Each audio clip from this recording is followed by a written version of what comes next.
biyya jirtan hundumatti waaqayyo nu gargaaree har'a sagalee akka nu wajjin hirmaannuuf dhufnee jirra. Sagalee waaqayyo har'a laphee korra kaa'ee kutaa tokko iddoo tokko isiniif dubbiseetanii sagalee waaqayyo waliin hirmaanna. Akka jedha Abboota Firdii boqonnaa 6 lakkoofsa 14. Waaqayyos Geedoonitti dhiyaate ati humna qabduun kanaan dhaqii Israa'eliin harka warra Midiyaanaa jalaa akka baaftuuf ani si ergeera jedheen. Maal jedheeni? Israa'eliin harka warra Midiyaanii jalaa akka baaftuuf humna xinnoo qabdu kanaan ka'ii. Kaatee immoo dhaqxeetu harka biyya garbummaati lafa isaan itti booji'amanii iddoo isaan booji'amanii jala akka baaftuuf ani si ergeera jedheen. Sagalee waaqayyo ani irratti isiniif hiru humna qabduun ka'ii jedha. Humna qabduun waliin laalla humna qabduun yeroo baay'ee isaa namoonni kanan hojjedha kanan godha jedheetan humna dhabee jedhu. Kanan hojjedha jedheetan akkasan godha jedheetan humna dhabe yookiin immoo nama gargaaruun dhabee jedhu. Har'a garuu milkaa'uudhaaf hojjettee fiixaan ba'uudhaaf ergaa tokko siif fidee dhufeera. Humna qabduun ka'i. Waaqayyo si wajjin ta'a. Yeroo baay'ee waaqayyo namoota warra calluma jedhanii ta'an wajjin ta'a otoo hin taane yemmeen qasaqqasuut gaariin qasaqqasan. Namoota socho'an wajjin socho'a. Namoota deemuu barbaadan wajjin deema. Namoota fiiguu barbaadan wajjin fiiga. Namoota hojjechuu barbaadan wajjin hojjeta. Maaliif yoo jettan waaqayyo fedha namaan ilaala. Waaqayyo waan garaa namaaf hin kennu. Garuu gaafa nuyi kaanu waaqayyo nu wajjin ta'a. Algaarra ciifne iddoo tokko ciifne maal waaqayyos na gargaaruu dide waaqayyos na gade jechuu hin dandeenye. Gaafa hojiitti baane erga hojiitti baane booddee otoo waaqayyoon illee komanne baay'ee gaariidha. Maaliif yoo jettan waaqayyo gaafa namni ka'u nama wajjin ka'a. Gaafa namni hojjechuu barbaadu nama wajjin hojjeta. Gaafa namni deemuu barbaadu nama wajjin deema. Gaafa namni fiiguu barbaadu nama wajjin fiiga. Ergaan isinii qabu humni kee xinnoo yoo ta'e iyyuu beekumsi kee xiqqoo yoo ta'e iyyuu isaan hojjechuudhaaf dhimma baasuudhaaf ka'i. Waaqayyo garuu si wajjin hin ta'a. Waaqayyo mana kee wajjin hin ta'a. Waaqayyo karaa kee wajjin hin ta'a. Maasii amaana. Ganaa humna biraa hin barbaadin. Ganaa daboo hin kadhatin. Ganaa firatu na gargaaruu dheedha hin jedhin. Ergaa akka jedhu tokko siif dhufeera. Humna qabduun ka'i malee waaqayyo fiixaan si baasa siin jechaa jira. Humna qabduun ka'i malee waaqayyo si moosisa siin jechaa jira. Humna qabduun ka'i malee waaqayyo mee irraa farsi godha jechaa jira. Humna qabduun ka'i malee waaqayyo sin dabarsa siin jechaa jira har'a. Eessi gara dubbii kanatti deebina. Abboota Firdii boqonnaa 6 kana beektu. Israa'eelotatu waaqayyo duratti waan hamaa hojjetanii jedha. Gaafa isaan waan hamaa hojjetan waaqayyo immoo waggaa 7 dabarsee harka garbummaatti kenna. Waaqayyo lafa sii kenne lafa hiyyuma harkaa sii haa fuudhu. Dhukkuba harkaa sii haa fuudhu. Abaarsa harkaa sii haa fuudhu waaqayyo. Lafa atitti kennamtee jirtu lafa atitti jireenyi keetti kennamee jirutti booji'amee jiru harki waaqayyo butee sii qaba. Waan isaan waan hamaa hojjetani waan wanta waaqayyotti hin tolle hojjetaniif waaqayyo waggaa 7 dabarsee warra Midiyaanitti kenne jedha. Ila yeroo tokko gaafa wanta waaqayyotti hin tolle hojjennu waaqayyo immoo dabarsee nu kenna. Ofii keenyatti dabarsee nu kenna. Seexanatti dabarsee nu kenna. Dhukkubatti dabarsee nu kenna. Hamaatti dabarsee nu kenna. Maaliif kana godha yoo jettan ittiin nu ajjeesuuf otoo hin taane ittiin nu barsiisuudhaaf yeroo baay'eessa. Kotta dhaggeeffadha. Seexanatti, diinatti, abaarsatti, rakkinatti, dhukkubatti kennamnee barachuu mannaa immoo isa wajjin waliigallee adeemuu wayya. Gaafa nuyi isa wajjin waliigallee adeemnu lafa yaadne sana ga'uudhaaf iddoo yaadne sana ga'uudhaaf karaan keenya baay'ee nuuf gabaabbata. Yeroo baay'ee fakkeenya ni fudhachuu barbaadu.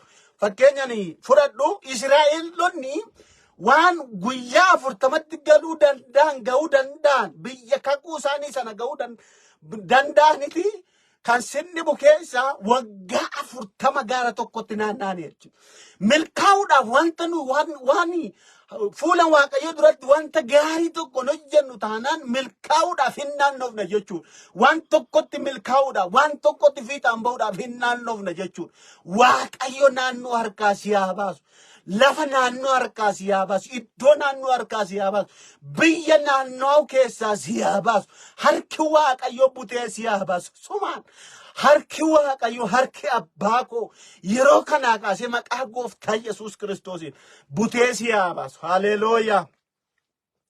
Namoota warra kaan bira akka goofis sheer akkasiin gootan nan barbaadaa dhufanii sagalee waaqayyo kan akka dhaga'aniif otoo namoota biraanis geessanii itti gargaaramu. Sagaleen kun kan hunda keenyaati, kan hunduma keenyaati. Hojii waaqayyoo keessatti gaafa cal jedhanii taa'uun hin danda'amu. Nagalcha jedha. Waan waaqayyoo keessatti nama fayyitee taanaanii si galcha hojii waaqayyoo keessatti jechuudha. Nan gashu hin jedhina. Si galcha hojii waaqayyoo jechuudhaaf.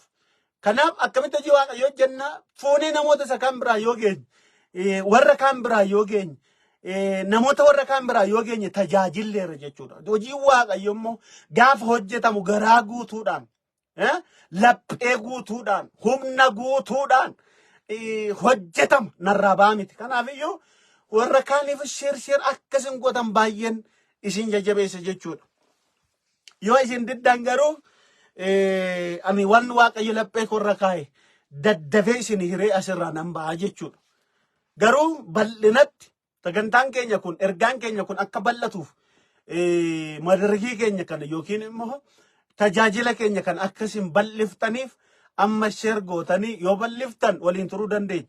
Yoo dhiphistan immoo anis waan laphee korra jiru daddafeen isin hireen asirraa ba'aa jechuudha. Kanaafiyyuu na duukaa taa'a. Gaafa nu dinnu waan waaqayyotti hin tolle gaafa nu hojjennu karaa nu dhaaba. Achi ga'uudhaan lafa kakuu keenya ga'uudhaaf karaa nu dhaaba, daandiirra nu dhaaba. Gaafa nuyi garuu akka yaada waaqayyootti jiraannu karaan kakuu keenyaa daandiin nuyi irra deemnu baay'ee gabaabaadha. Baay'ee gabaabaadha. Milkaa'uudhaaf baay'ee gabaabaadha kan sin dhubu keessaa. Ga'uudhaaf baay'ee gabaabbata. Baay'ee gabaabbata ga'uudhaaf jechuudha. Kanaafiyyuu ga'uu barbaaddu yoo taatan akka yaada waaqayyootti waan waaqayyo nurraa barbaadu yoo goone dafnee geenya jechuudha. Kakuun keenya illee hin ariifatu. Waan isaan waaqayyo duratti waan hamaa hojjetaniif waaqayyo harka garbummaatti dabarsee isaan kennee jedha. Kan sinni bu'u otoo harka garbummaatti kennamanii waggaa 7 biyya sana warra miidiyaan jala jiranii warri miidiyaan maal godhu hin hojjechiifatu waan isaan hojjetan irraa fudhatu horii isaanii jalaa ooffatu humnaan isaan waan caalaniif akka barbaadan isaan godhu jedhu. Maaliif? Waaqayyotu dabarsee isaanitti kenne waan ta'eedhaaf. Waaqayyotu dabarsee warra miidiyaanitti kenne waan ta'eedhaaf. Ittiin barsiisuudhaaf harka miidiyaanitti kenne waan ta'eedhaaf. Jarri kun baay'eetu sana keessatti hin dhiphatu turan. Waaqayyo wanta ati jala jirtu jala waan ati jalaa ba'uu dadhabde jala ilmi waaqayyo butee si haa baasu. Yeroo kanaa kaasee butee si haa baasu. Manni kee haa ba'u. Mul'anni kee haa ba'u. Abjuun kee haa ba'u. Maqaa gooftaa Yesuus Kiristoos lafa itti qabamtee ba'i. Mul'ata kee abjuu kee nan baasa yeroo kanaa kaasee diinagdee kee jireenya kee maqaa gooftaa Yesuus Kiristoos wanta jalatti qabamtee jirtu waan jalaa ba'uu dadhabde waan jalaa ol ka'uu dadhabde jalaa maqaa gooftaa Yesuus Kiristoos namicha Naaziriitiin amma yeroo kanaa kaasee akkati baatuuf ajajeera. Aboo waaqayyo naa kenneen ela nuyi aboo mucummaa qabna. Waaqayyo ijoollee isaati aboo kenne qaban. Kanaafiyyuu nuyi warra qaboo qabnudha. Maqaa gooftaa Yesuus Kiristoos yeroo kana qabaati waan jalaa ba'uu dadhabdan humnaan beekumsa keessaniin abjuu keessaniin dandeettii keessaniin qabeenya keessaniin waan jalaa ba'uu dadhabdan maqaa kanaan ba'uu dandeessu. Maqichi maqoota gararraati. Inni kan namaaf hin danda'amne isaaf hin danda'ama jedhamee barreeffamee jira. Maqaa gooftaa Yesuus Kiristoos hidhaas hin qabe jala maqaa gooftaa Yesuusiin waan jireenya keessan mul'ata keessan jabaatee akka hin deemneef sin qabe jala maqaa Yesuus Kiristoosiin jala ba'a. Yeroo kanaa kaasaati saatii kanaa kaasaati humna dhiiga Yesuus Kiristoosiin jala ba'a. Mul'anni keessan haa ba'u. Abjuun keessan haa ba'u maqaa gooftaa Yesuus Kiristoosiin. Gara dubbii ooraa kaaparaatiyaa humna dhiiga Yesuus Kiristoosiin jalaa baha. Maqaa gooftaa Yesuus Kiristoosiin jedheera jalaa baha. miilli kee haa ba'u, abjuun kee haa ba'u, karoorri kee haa ba'u, tajaajilli kee haa ba'u, deemsi kee haa ba'u. Maqaa gooftaa Yesuus Kiristoosiin waan jalaa ba'u dadhabde kam jalaa maqaa gooftaa Yesuus Kiristoosiin jalaa ba'i. Akkati jalaa baatuuf ajajeera. Akkati jalaa baatuuf ajajeera. Akkati jalaa baatuuf ajajeera. Akka mul'anni kee ba'uuf ajajeera. Akka abjuun kee ba'uuf ajajeera. Maqaa gooftaa Yesuus Kiristoos aboo Waaqayyo naa kenneen jalaa si baaseera. Digimticha jalaa, humna hamaa jalaa, du'a jalaa, humna maqaa Yesuus Kiristoosiin jalaa ba'i. Maqaa gooftaa Yesuus Kiristoosiin jalaa ba'i. Maqaa gooftaa Yesuus Kiristoos. Gara ammayyuu sheer oliif godhaa. Ammayyuu nama muraasatti argamaa jira. Takka nama asirratti argee hin beennanii argaa jira. Nama muraasa baay'ee nama xinnootu jira. Abbitaatiin kun akkanaa banamuuf jabeedhaati sheer godhaa. Abbitaatiin kun akkanaa banamuuf jechuudha. Yoo hojjetan garaanuma guutuu yoo namatti tolee hojjetan gaariidha waan ta'eef. Akka kanatti itti fufnaan abbitaatii qottinnoon cufamaa deema waan ta'eef. Ergichi otoo nama miliyoona tokko bira ga'e iyyuu hin danda'ama waan ta'eef. Otoo nama miliyoona tokko bira ga'e iyyuu hin xinnaata waan ta'eef. Hin dagatiin asin waan kana gochuu hin dagatina. Waan sheer gochuu bakka waan sinin kaffalchiisu waan ta'eef. Waan sinin godhu waan wangeeluma lallabuudha waan ta'eef. Kanaaf otoo garbummaa sana jala jiranii waggaa 7 dabarfamanii biyya boojuu sanatti kennamanii otoo jiramanii kan yaada tokkotu dhufeef Waaqayyoodhaan kadhataniidha. Eenyutu Israa'eloonni kun deebi'anii Waaqayyoodhaan kadhataniidha. Gaafa deebi'anii Waaqayyoon kadhatan kan sinni bukeessa Waaqayyo isaan dhaga'e. Waaqayyo kadhannaa kee haa dhaga'u. Waan ati kadhatte haa dhaga'u. Waan ati fuula isaa fuulduratti dhiyeeffatte si haa dhaga'u. Ilmi Waaqayyoo si haa dhaga'u. Jireenya kee haa dhaga'u. Maqaa gooftaa Yesuus Kiristoosiin inni nama dhaga'u. Inni lafa onaa keessatti nama dhaga'u. Inni Aggaariin dhaga'e. Inni kadhannaa Abiraamiin dhaga'e. Inni Aggaariin dhaga'e. Inni Yaaqoobiin dhaga'e. Har'as nama amane tokko hin dhagaa. Nama kadhate tokko hin dhagaa. Hin dhagaa kadhannaan. Garaa guutu kadhannaan. Gaafa isaan deebi'anii garbummaa boojuu waggaa 7 booddee gara Waaqayyootti deebi'anii Waaqayyoon kadhatanii Waaqayyo isaan dhaga'e. Warra miidiyaan hojjechiifataa turan akka barbaade isaan rukutaa turan akka barbaade humnaan gadi qabaa turan sana jalaa baasuudhaaf Waaqayyo siin ka'e. Harki tokko waa jalaa si baasuudhaaf ammayyuu ka'eera. Siif mana keetiif ka'eera harki tokko. Waan ati jalaa ba'uu dadhabde humnaan jalaa ba'uu dadhabde jalaa kadhannaa kee dhaga'ee nam tokko baasuudhaaf abjuu nam tokko baasuudhaaf ka'eera. Haleluuyaa. Qalgiriim ameen ameen ameen jedheeti. Maaliif beektaa sagalee Waaqayyoo sitti maa jira la? Sagalee Waaqayyoo sitti dubbadhaa jira. Warri amma dhuftan yoo jiraattan humna qabduun ka'i jedha mata dureen keenya. Humna qabduun. Waanuma qabduun humna qabduun xinnoo yoo haa taatu humnuma qabdu xinnoo sanaan ka'i mo'uu yoo barbaadde milkaa'uu yoo barbaadde ga'uu yoo barbaadde humna xinnoo qabdu sana yoo kaate Waaqayyotu si wajjin ta'a. Waaqayyumatu nama wajjin ta'a. Humna xinnoo tokkoon gaafa namni ka'uuti Waaqayyotu nama wajjin ta'a. Halleluuyaa. Fakkeenya isinii fudhachuu hin danda'a. Fakkeenya isin wajjin fudhachuu hin danda'a. Namoota akka wajjin yookiin immoo xinnummaan laalu Waaqayyo. Xinnummaan laalu waanuma xinnoo ati xinnoodha. Ati gatiin baaftu. Ati waa gochuu hin dandeessu. Hin jedhu Waaqayyo. Bara keessatti kan isin bukeessa. Waan isin beekuu dandeessan. Nama hin tuffatu. Namatu nama tuffata. Sadarkaa barnootaa ilaalee, bifa ilaalee, uffata ilaalee kan nama tuffatu nama malee Waaqa miti. Kan isin bukeessa. Yeroo baay'ee isaa ofii keessan konfideensii qabaadha. Of hin tuffatiina. Yoo namni isin tuffate, yoo waa isin tuffate, waa jireenya keessa wanti jibbo yoo jiraate isin of hin tuffatiina. Waaqayyo na wajjin jiraidha. Inni si uume kaayyoo sirraa qabaadhaaf gara biyya lafaatti si fide. Waan kaayyoo sirraa qabu jireenya kee kanarraa kaayyoo waan qabuuf sirraa sumarraa kaayyoo guddaa tokko waan qabuuf Waaqayyo biyya lafaatti si fide. Ati nama kaayyoo malee gara biyya lafaatti dhufe miti. Nama Waaqayyo kaayyoo irraa qabu dhimma irraa qabudha ati. Kanaaf ofii keessanitti amana wanta dhufe beekaa. Gaaf tokko sabaa fi Ermiyaas boqonnaa tokko dhattanii yoo dubbistanii sabaaf akkati raajii taatuun si filadhee ittiin jedhe Waaqayyooti. Jennaan ela Ermiyaas yeroo waamamu garaa haala kee keessatti si beekaa ittiin jedhe Waaqayyo lala isuma waamu isuma itti dubbachuu jalqabu ani otoo ittiin dhalatiin akkati sabaaf raajii taatu akkati biyyaaf raajii taatu akkati moototaaf raajii taatu akkati dhalootaaf raajii taatu ani garaa haadha kee keessatti si beeka si fo'adhe ittiin jedhe. Sinii galee jennaan Ermiyaas immoo akkasittiin jedhe deebisee ani mucaadha wallaalaadha dubbachuu hin danda'u ta'a jennaan sobatu raajii ta'uu danda'a jedhe. Akkamittiin jennaan arraba keettanii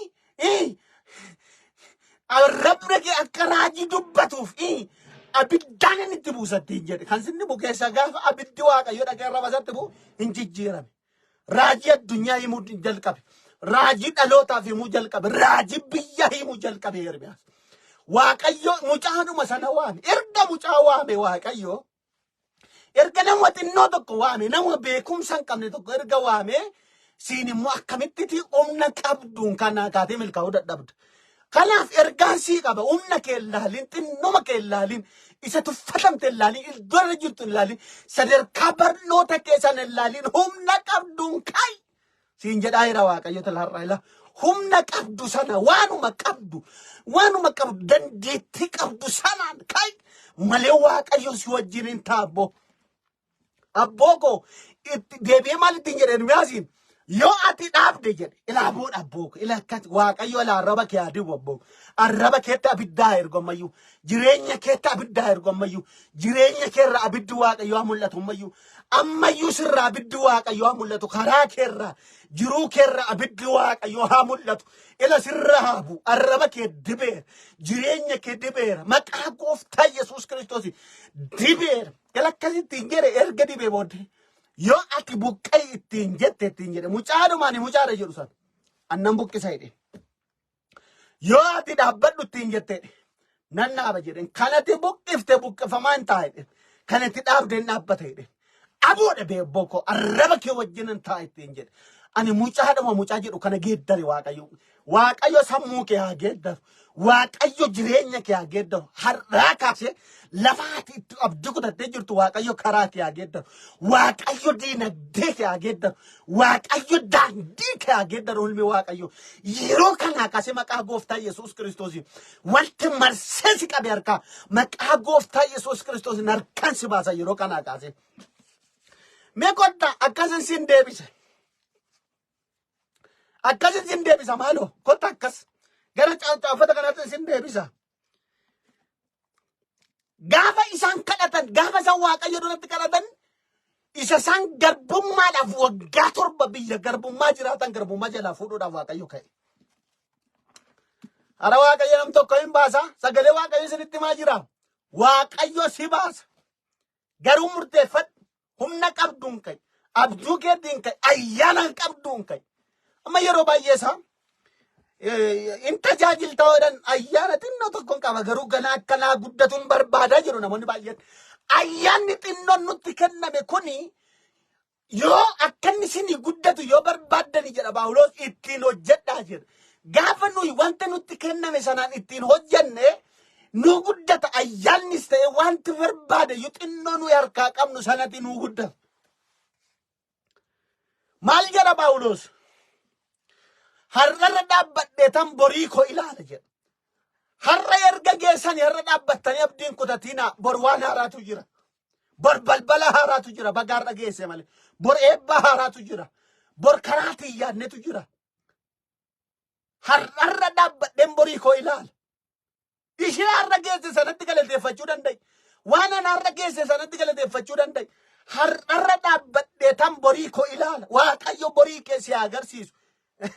Kan amma caamni qulqulluun akka jedha jiran. Wanta darbetti hin qabamiinaa. Inni jedhu miidhama haa ta'u, hiyyummaa haa ta'u, gidira haa ta'u, waan darbetti hin qabamiinaa. Kunoo ani wanta haaraan godha jedha. Ila har'aa kaasee maqaa Yesuus Kiristoosiin sin eebbisa. Karaa kee irratti, jireenya kee irratti, daandii kee irratti waan haaraa argu jalqabi. maqaa gooftaa Yesuus Kiristoosiin waan haaraa arguu jalqabi. Jiruuf jireenya kee irratti maqaa gooftaa Yesuus Kiristoosiin waan haaraa, diinagdee kee irratti waan haaraa arguu jalqabi maqaa gooftaa Yesuus Kiristoosiin. Kanaaf erga har'a geessanii wanta har'a geessan borii keessan arguudhaaf har'a ga'uun dirqama. Erga har'a geessanii immoo borii keessan arguu dandeessu. Isa Waaqayyo bor godhu arguu dandeessu. Isa Waaqayyo bor banu arguu dandeessu. Erga kadhannaa isaanii dhaga'ee ergamaan Waaqayyoo isa dura maal godhan? Israa'eloonni kun warra Miidiyaan jalaa dhokachuudhaaf jedha. Laga keessatti galanii, boolla keessatti galanii, holqa tolfataniiti minaan nyaatu turan. Iddoo sana keessa jiraatu. Sababiinsa warri Miidiyaan yoo itti dhufan jara kana hin miidhu waan ta'eedha. Humna waan caalaniif Waaqayyos isaan kennee jira waan ta'eedhaaf. Horii isaanis minaan isaanis irraa fudhatanii deemu. Boojuun kee siif hin gala. Abjuun kee siif hin gala. Nagaan kee siif gala. Wanti si jalaa booji'ame siif hin gala. Ati garuu humna qabduun kai, waan qabduun kai, humna xinnoo qabduun kai, of hin tuffatiin, jireenya kee hin tuffatiin, gaafati humna qabduun kaatu Waaqayyootu si wajjin ta'a waan ta'eedha. Achi keessatti dhaqeegaa Waaqayyo Israa'eliin baasuu gaafa barbaadu laga keessatti lafa namni hin arguu hin dandeenyetti ergama Waaqayyoo dhaqe. Eenyuun? Gara Geedoon dhaqe. Har'ayyuu Waaqayyo koshinaati keessa jirtu keessatti ishii dhufuu danda'a. Haala siin mijanne keessatti dhufuu danda'a. Boolla keessatti ishii dhufuu danda'a. Iddoo namni siin agarre keessatti ishii dhufuu danda'a. Garuu haleluuyaa ati murteeffadhu. Haalli san dhowwu, iddoon isan dhowwu.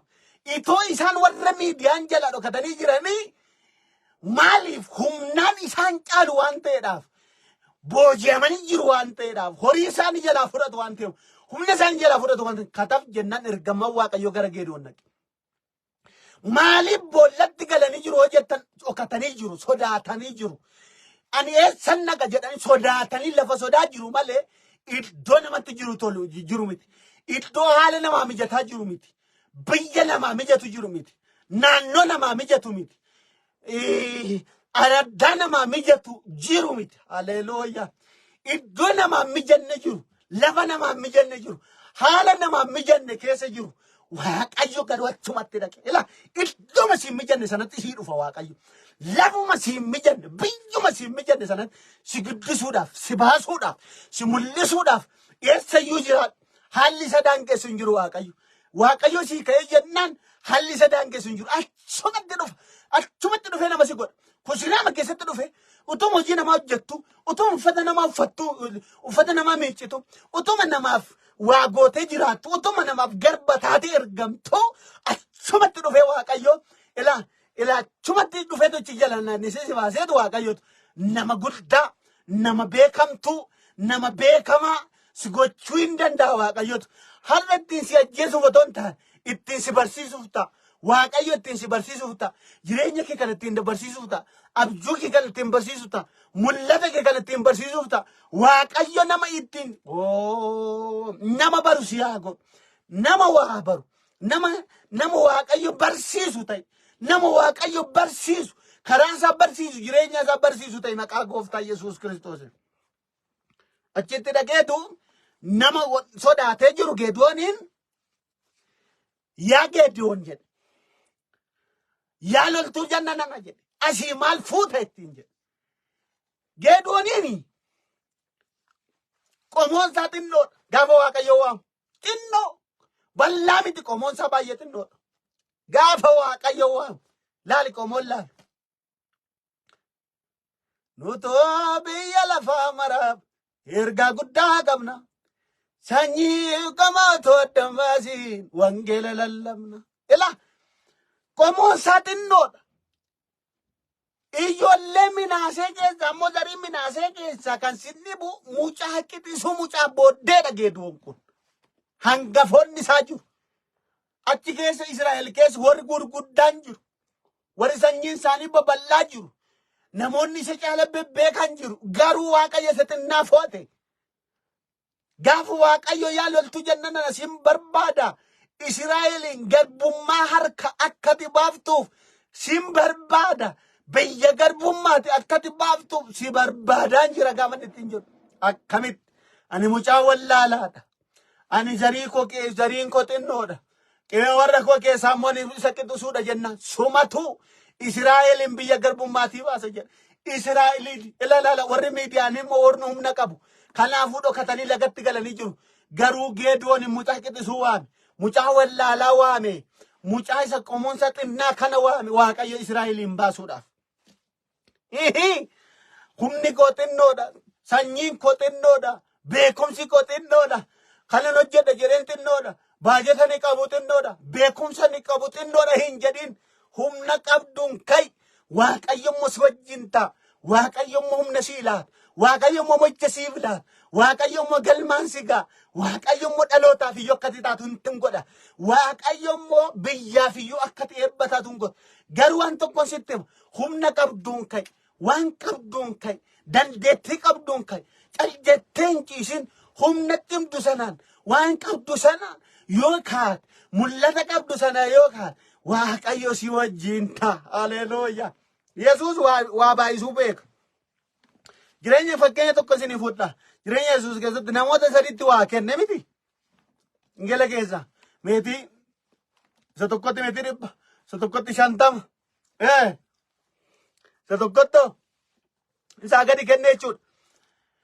Kan sinni miti akkasiiti. Qixuma itti kenne hunda isaaniitti iyyuu. Gargar qoodee xinneessee 50 fi 20 illaan. Waan walqixatti kenne. Hunduma isaaniitti walqixatti kenne. Gaafa itti kenne jedhu sadan isaaniitti walqixa kenne tokko ittiin hojjete. Isa Waaqayyo itti kenne sana. Argitanii? Waan Waaqayyo nutti kenne ittiin hojjechuun dirqama. Beekumsa Waaqayyo nutti kenne ittiin hojjechuun dirqama. Ayyaana Waaqayyo nutti kenne ittiin hojjechuun dirqama. Adaraa Waaqayyo sheer godhaa. Sheer godhaa akka nama bira naa ga'uuf. Nama muraasa jira. Baay'ee nama muraasa jira. Abbitaatiin kun aan banamne mayyuu. Akka abbitaatiin kun haa banamuuf akkasiin faana turuuf sheer godha jabeessaati ishee. Kunis tajaajila waan ta'eef. Homaa isinitti lakkaa'u sheer gootan. Haleluuyaa. Sirriitti sheer godha. Sinaa eebbisu Waaqayyotu. Gooftaan sinaa eebbisu. Na duukaa ta'a. Sirriitti na duukaa ta'a. Hunda isaaniitti walqixa kenne la. Waan walqixa kenne. Walqixa waan kenneef kan sinni bukeessa qixumatti kenne sadan isaaniitti. Tokko ittiin hojjete. Dhibbatti kenname sanaan dhibba gararraa buusee eeggata. Tokko immoo 50 buufate. Inni tokko immoo maal godhe awwaalee kaa'e waan Yesuus itti kenne. Jara sadan kana keessa. Gaafa Yesuus deebi'ee dhufu inni tokko 100 buufate, inni tokko 50 buufate, inni tokko immoo awwaalee kaa'e. Gaafa isa awwaalame sana sadan isaanii dhaqeen darbuu godhu Yesuus jedhee inni 100 buufate. Ani meeteetiin natti kennite sanaan hojjedhee jedhe nagadee jedhe. Waan ati natti kennite sanaan 100 buufachuu danda'eera jedhe. Isa tokkotti deebi'e. Isa tokkotti immoo gaafa deebi'u inni tokko immoo akkasitti hin jedhe. Yesuus jedhee naan meeteetiin natti kennite sanaan ittiin hojjedhee ittiin nagadee 50 buusuu danda'eera jedhe. Isa tokko isa sadaffaatti immoo gaafa dhufu ati nama cimaadhaaf nama sodaachisaa waan taateef akka ati natti kennite otoo hin geeddariin awwaaleen kaa'e ila kunootittiin jedhe. Yesuus Kiristoos deebiin naaf deebise tokko isinitti hima. Ati hojjetaa dhibaadha deen isa awwaalee kaa'e sana. Isa sanaan immoo jabaadho deen. Inni namicha harka ture sun isa 100 buufateef haa kennamu jedhe. Argitanii? Waan xinnoo Waaqayyo nutti kenne, humna xinnoo Waaqayyo nutti kenne, beekumsa xinnoo Waaqayyo nutti kenne, ayyaana xinnoo Waaqayyo nutti kenne. Hojjechuun dirqama nuti ta'a. Gaafa hojjennu Waaqayyotu nu wajjin ta'a. Gaafa hojjennu galma geenya. Gaafa hojjennu waa gochuu dandeenya. Gaafa hojjennu waa buusuu dandeenya waan ta'eef. Kanatu ture. Har'as milkaa'uu barbaadda humna qabduun ka'e. Humna xinnoo qabduun ka'e. Jijjiiruu barbaadda, jijjiiramuu barbaadda. Humna xinnoo qabdu sanaan ka'e. Waan xinnoo qabdu sanaan ka'e. Gaafa humna xinnoo qabdu sanaan kaatu Waaqayyo si wajjin ta'a. Jireenya kee wajjin ta'a. Karoora kee wajjin ta'a. Abjuu kee wajjin ta'a. Diinagdee kee wajjin ta'a Waaqayyo gaafate humna xinnoo sanaan kaatu. Isa dhaqe gara Geedooni maal ittiin jedhe ani sanyiin qoxinnoodha. Waan an keessaa dhaladhees mucaa xiqqisuu jennaan Waaqayyo akkasittiin jedhe. Warra miidiyaaniin akka nam tokko rukuttuutti irrukutta waan ta'eedhaaf. Warra miidiyaan Israa'eelota guutummaa jilbeeffachiisan anis wajji waan ta'uuf humna qabduun ka'i ittiin jedhe. Abeet. Humna qabduun gaafa kaatu immoo atta jedhe. Humnuma xinnoo qabdu kanaan ka'e ittiin jedhe. Abboota firdi boqonnaa jaalakkoos kudha firra yoo dubbistan hin argattu. Akkati nafaanaa taatu maaliin beekanii jennaan milikkita Geedoon Waaqayyoon gaafateetu ta'e. Qalma Waaqayyo duratti dhiyeesseef aarsaa sana irratti dhiyaate Waaqayyo. Maaliif milikkita wajjin ta'u? Isaa booddee hin ka'e egaa. Gola keessaa ka'e Israa'eliin baasuudhaaf harka garbummaadhaaf baasuudhaaf hin ka'e egaa. Maali jarana Waaqayyo humna keenya ilaala miti beekumsa keenya ilaala miti. Museedhaan gaafa biyya Gibxiiti seera ba'uu keessatti hidhattanii dhibbistanii biyya garbummaati akkati baaftuufanii si barbaadaa jedheen. Akkati biyya garbummaati biyya Gibxiiti Israa'eloota baaftuun si barbaadaa jedheen. Museen yeroo sanatti jabbii abbiyyuu isaa tissa. Jabbii tissa laala biyya ormaatii jabbii tissa. Jabbii talsisseedha yeroo Waaqayyo Museen dhaqee waamu. Yeroo Waaqayyo Museetti mul'atu inni tikseedha. Biyya ormaatii tika tiksa. Achi jirta taanaan achitti naftu. Biyya jirtutti naftu. Mana jirtutti naftu Waaqayyo si waama. Yeroodhaaf malee. Inni lammataa giingeedha yeroo sanatti. Afaanuma giingee kanaan baafta jennaan. Ana akkamitti na waamta Israa'eliin baasuudhaaf. Ana maaliif na waamta ittiin jedhe. Maaliif na waamuun barbaachise. Ana na waamuun hin barbaachisu ture jedhe. Maaliif yoo ittiin jettanii. Maaliif yoo ittiin jettan giingeedha waan ta'eef Aroon narra caala isa waami jennaan. Aroon irraa dhimma hin qabu. Sirraan dhimma qaba jedheen. Atumti gaafa dhattu biyya garbummaati saba koon baafta. Dhaqeet milikkitaan faanaa ta'eetu Waaqayyo gaafa inni ulee lafa buusu. Bofata gaafa inni bishaan lafatti naqu. Dhiiga ta'a ture. Akka kanatti miraakilii gurguddaa hojjeteeti. Dha'icha baay'ee booddee Fariyoon yoo dide iyyuu dha'icha booddee hin gadhiise. Gadhiisuu duwwaa miti harkaa baase. Waaqayyo har'as gaafati humna qabduun kaatu. Humna qabdu sanaan gaafa kaatu Waaqayyo si wajjin ta'a. Beekumsa xinnoo qabdu sanaan gaafa kaatu Waaqayyo si wajjin ta'a.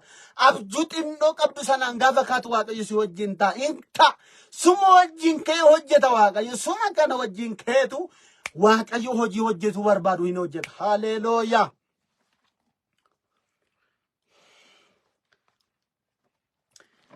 Kai ittiin jedheen niifne. Humna xinnoo qabdu kanaan kai ittiin jedhe. Iyyaasuu boqonnaa tokko gaafa ilaaltan erga Museen du'ee booddee Israa'elin geggeessuudhaafiti ani si wajjinan taa'edheen. Ati garuu maal godhi ittiin jedhe. Ija jabeessa ta'i ittiin jedhe. Murteeffataa ta'i. Dubbicha afaan keerraa hin dhabiin malee ani si wajjinan taa'edheen. Ani si wajjin ta'uudhaaf wanti na dhowwu tokkoyyuu hin jiru. Garuu dubbicha afaan keerraa hin dhabiin. Jechicha afaan keerraa hin dhabiin. Waan aksiin jedhu kana afaan keerraa hin dhabiin ittiin jedhe. Hin ka'e gaabbooko. Gaafa ka'u akkuma inni jedhe galaanni fuulduraa hiramuu jalqabe. Karaa haaraatu ba'uu jalqabe. Biiftuu dhaabuu jalqabe. Waa gurguddaa hojjechuu jalqabe Iyyaasuun. Jalqabni isaa garuu dhattanii yoo ilaaltan Iyyaasuu boqonnaa tokko irratti argachuu dandeessu. Ani si wajjinan ta'a ittiin jedhe biraan naaf. Ani si wajjinan ta'a jedhe Waaqayyo si biraan naaf. Ani sin gargaara jedhe Waaqayyo sin gala. Ani si wajjinan ta'a sin gargaara sin deeggara jedhe Waaqayyo si biraan naaf. Namatu si biraa hafa malee. Hiriyaan si biraa hafuu danda'a. Firri si biraa hafuu danda'a. Waaqayyo garuu sin gargaara jedhe si biraan naaf. Sin gargaara mucaa ko jedhe si biraan naaf. Sin gargaara sin jedhe si biraan dhugaan sitti himu. Galmaana si gaa jedhe si biraan naaf. Ulaagaan si guuchisu jedhe si biraan naaf Waaqayyo.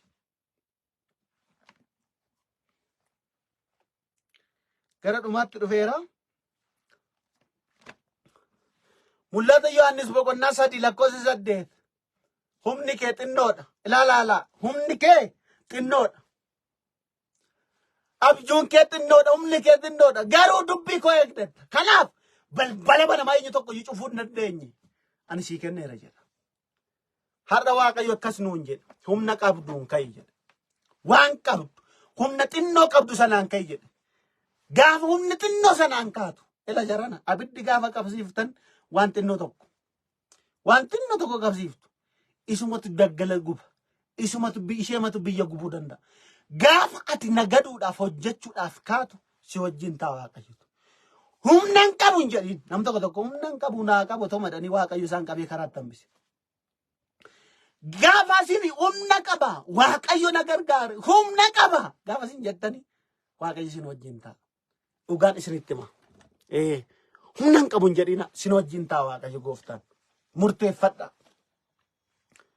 Haleluuyaa. Waaqayyo humna waqeexxannoo sana guddisa. Maal jalana tokkorraa kaanii dhibba galu mitiire tokkorraa kaanii miliyoona ta'u mitiire. Kanaaf humna xiqqoo humnuma qabduun ka'i jedhee kan isin lallabee humnuma xinnoo kana narraa kaatanii yoo kaatan mul'atuma xinnoo qabdan sana yoo kaatan waanuma xinnoo sana qabdan yoo kaatan Waaqayyo sin wajjin ta'a. Humna sinii ta'a. Mo'icha siniif laata. Waaqayyo akkasin darbitaniin godha. Akkasin dhalootaaf taataniin godha. Garuu humna xinnoo sanaan ka'i. Waaqayyo sin haa eebbisu. Yeroo biraa hin dhumne itti isinii deebi'a. Haleluuyaa. Itti isinii deebi'a. Garuu kan sin dhibu akka nam tokko rukutuutti hin rukutani kan sin dhibu. Waaqayyo namuma muraasaan Israa'eliin garbummaa jalaa baase. Geedoonfaa wajjin waan ta'eef. Waan isan wajjin ta'eef. Haleluuyaa. Vintalvaa ki abasiyaa qaba. Haleluuyaa. Waan tokko isinii kadhachuun barbaada. Silaa sheer godhaan naan diddani. Waan tokko isinii kadhuu barbaada. Waan tokko isinii kadhachuu barbaada. Haleluuyaa. Maqaa gooftaa Iyesuus Kiristoos mul'anni keessan haa guddatu. Abjuun keessan haa guddatu. Har'aa kaasee jiruun keessan haa guddatu. Waan isin qabdan haa guddatu. Waan xinnoo isin qabdan. Bizinasiin isin qabdan. Hojii xinnoo isin qabdan. Mul'anni isin qabdan. Abjuu xinnoo isin qabdan biyyaaf haa ta'u. Dhalootaaf haa ta'u. Maqaa Iyesuus Kiristoos isiniif haa ta'u. Dhalootaaf, biyyootaaf haa ta'u maqaa gooftaa Iyesuus Kiristoosiin. Haleluuyaa. Milkaa maqaa gooftaa Iyesuus Kiristoosiin. Hidhaan kamiyyuu jireenya keessan irraa haa citu. Hidhaan kamiyyuu abjuu keessan irraa haa citu. Hidhaan kamiyyuu jiruuf jireenya keessan irraa haa citu. Haleluuyaa. Galanni siif haa ta'u. Ulfinni siif haa ta'u. Waan yeroo kana nuu laatteef ulfaadhu. Maqaa gooftaa Iyesuus Kiristoosiin. Ameen. Waaqayyoof galanni guddaan haa ta'u. Inni yeroo kana nuuf kenne ulfina haa fudhatu. Amma gaaqattitaa gara zoomii galaa jirra. Gara zoomii waan galluufi warreen kaleessa si waameera beektu. Warreen kaleessa si waame beektu. Si waameera. Kanaafiyyuu daftanii akkasiin argamtaniin isin jajjabeessa. Daftanii akkasiin argamtaniif isin jajjabeessa. Namoonni warri kaan immoo galtanii nu duukaa kadhachuu kan barbaaddan karaa zuumii galtanii kadhachuu dandeessu.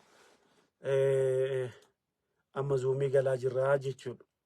Zuumii galaa waan jirruuf yeroo gabaabaadhaa fi galtanii nu faana hirmaachuu dandeessu. Zuumii liinkii jira. Achuma jala jira. Yookiin ijoolleen isiniif kaa'u. Anis yookiin isiniif kaa'uu hin danda'a. Galtanii hirmaachuu dandeessu. Garuu galtanii hirmaachuudhaaf waan tokko gochuutu isinirra jira. Viidiyoo keessan banattanii ala keessan mijeeffattanii yoo galtu taateen qofadha. Tajaajiltoota yookiin immoo paartinoota keenyaan ala. Kanadha kan isin tajaajiluu danda'u. Yommuu hojiirra jiru ta'e immoo ani hojiirra sababa hin jiruu fi naa mijatu jettanii jalatti barreessuu dandeessu. Viidiyoo keessan banattanii dhuftanii nafaana Waaqayyoon kadhachuu dandeessu. Karaa toora zuumiitiin Waaqayyo isin haa eebbisu. Yeroo gaarii qabaadhaa.